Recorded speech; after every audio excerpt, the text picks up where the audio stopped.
What's going on, guys? TC Ty Killer here today, and we are talking Pac-12 football once again, and it is week 5 here in the college football world. Last week we saw the Pac-12 have another perfect out-of-conference slate with, I believe, 8 wins for the Pac-12 last week, maybe 6 wins. There was a couple of 4 wins, actually.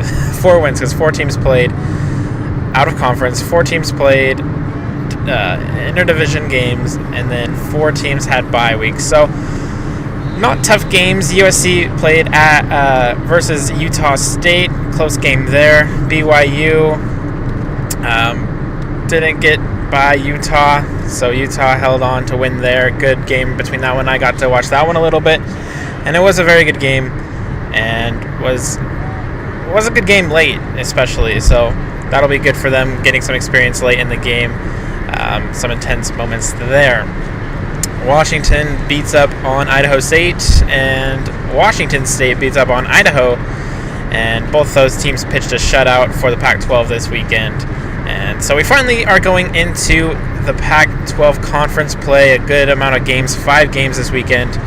And it'll finally kind of show what some teams are made of, especially teams such as Arizona and maybe even a little more USC, since they are playing a good team in Arizona State. The Pac-12 is 29-4 against out-of-conference opponents. That does not include the Colorado-Fresno State game that is will be postponed, maybe even canceled, which is leaning more towards cancel right now, as Fresno State went on to beat Boise State last weekend. And we have 3 more matchups against Notre Dame. ASU plays them, USC plays them, and Stanford plays them later in the season. But like I said, it is finally time for a good amount of Pac-12 play. Some interesting matchups this week, and we will start at a surprisingly excited matchup for me, and that's going to be Colorado at OSU. Colorado looking okay, better than last year so far. They, again, did not play at Fresno State a couple weeks ago and had a bye week last week. So the unbeaten thing is probably a little bit exaggerated or false, but nonetheless, they are 2-0, heading into Corvallis to take on the Beavers, which have underwhelmed this season. And they had that conference win against Utah and beat Hawaii, but lost to Eastern Washington. So it's going to be a close game.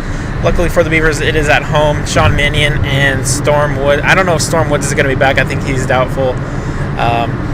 But Sean Mannion and the offense looking very good. Sean Mannion completing a lot of his passes, and the offense is racking up yards. It's just the defensive side of the ball needs to come together in order to give OSU a complete game. And instead of 1 quarter for the defense, they need to show up all 4 quarters.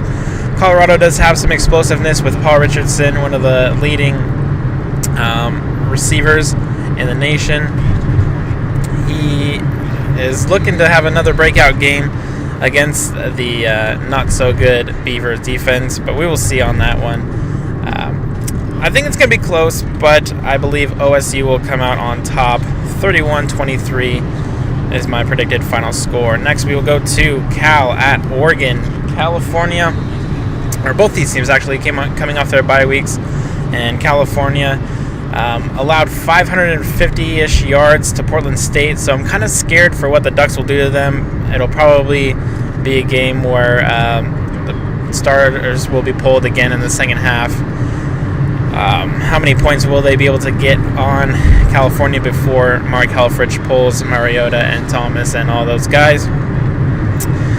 And it could be determined based on what California does. California has a pretty good offense right now, too, with Jared Goff and Bryce Treggs and all of them developing weapons on the outside. But I think this is a defense that's better than the ones they've seen in Ohio State and Northwestern. The Ducks' defense is pretty overshadowed by the offense, so they're a little bit underrated. I still think Cal will be able to score a little bit on them.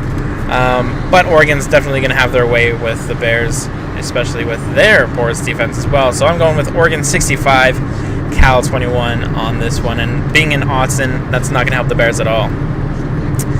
Next is Southern California at Arizona State. USC showed some signs of hope when their 35-10 beating of Boston College, but kind of gave that up last weekend when they just beat Utah State by 3 points. Utah State is better than Boston College, I believe, and they're going to be challenging for the Mountain West Conference title. But still, it is a non-AQ team, and we should have beat them handily. So I don't think USC is where they want to be, especially on offense. Their defense is still looking pretty good. They held Chucky Keaton to not a whole lot of rushing yards and stalled him on his final drive. I think he made it to about midfield before they finally stopped him and sealed the win for the Trojans. ASU coming off that big loss to Stanford, and the score 42-28 final is better than what you would think if you were just watching the game, especially in the first half. I think Stanford was leading 29-0, and then David Shaw just let off the gas pedal and let ASU creep back in the game, but really never threatened to win that one after the first couple drives. ASU is going to get back on track. A lot of people have been saying that maybe they aren't as good as people thought. I think they are. I think Stanford is just better, especially on the defensive side, and they looked very good on offense with Hogan and Ty Montgomery. I'm going with ASU 28, USC 14. I don't know if Cody Kessler and Marquise Lee will be able to get the Trojans back clicking for this one. ASU has a decent defense as well, even though it didn't really show it last weekend. Finally, we have two games in Seattle this weekend. First is the Arizona travels to Husky Stadium to take on the Washington Huskies, and the 16th ranked Washington is third in the nation behind Oregon and Baylor on total offense, averaging about 620-ish yards. So hopefully that trend continues. Arizona's defense hasn't really been tested so far this year, but it will be interesting to see how these teams face each other. They match up really good. Haven't played a whole lot of strong competition. Boise State's the best team Washington's faced, and for Arizona, the best team they have faced is probably San Antonio. So I don't know. UA, they've a lot of talk about after losing Matt Scott, they don't have a lot of offensive firepower outside of the rushing game, but that remains to be seen. Like I said, they haven't been tested too much. Washington's defense has improved, especially on the pass. They don't let a lot of teams get yards after contact, and their pass efficiency defense is, I think, ranked in the top 10, maybe top 15 in the nation as well. I just looked up the stats yesterday, and they match up really well. A lot of their stats are really close to each other as far as rankings go. So, I don't know. I think Washington at home gives them the edge. I'm going with Washington 37, Arizona 24. I don't think Arizona's in the top tier of the Pac-12 yet. I don't think Washington is either, but they are pecking on the door, and this will hopefully allow for a big matchup next weekend when they travel to Palo Alto and face Stanford. And finally, a neutral site game at CenturyLink where the Seattle Seahawks play. Stanford travels to Seattle. I guess both teams do, but Washington State is the home team, and they will take on the 5th-ranked Stanford Cardinal. And this is an interesting matchup. WSU has been on a little bit of an uptick after beating USC and demolishing Idaho last week, 42-0.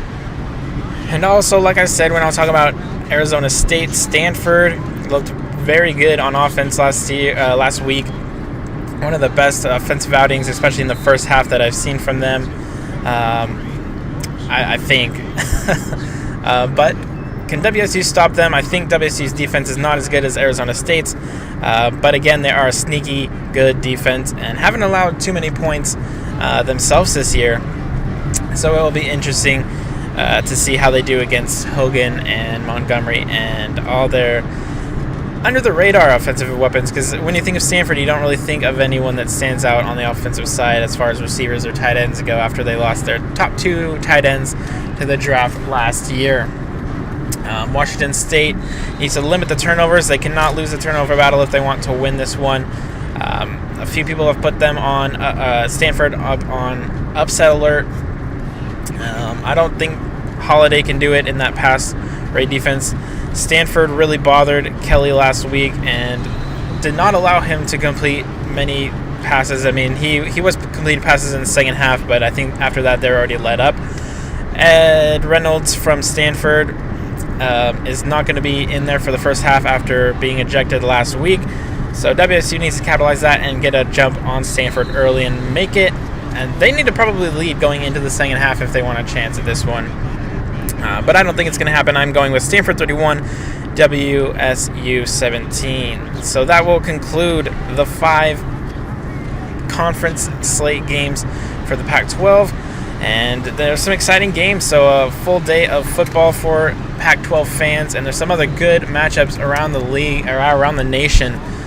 Some high-ranked matchups: Oklahoma, Notre Dame, LSU, Georgia.